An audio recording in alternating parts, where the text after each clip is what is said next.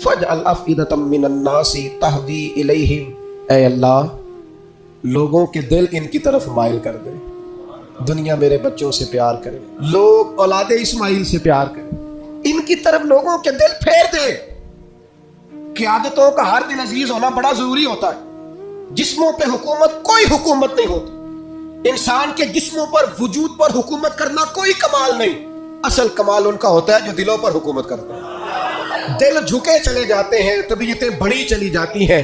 آنکھوں پہ پٹی بھی باندھ دے تو محبوب کے دروازے کی طرف انسان بڑھتا ہی چلا جاتا ہے.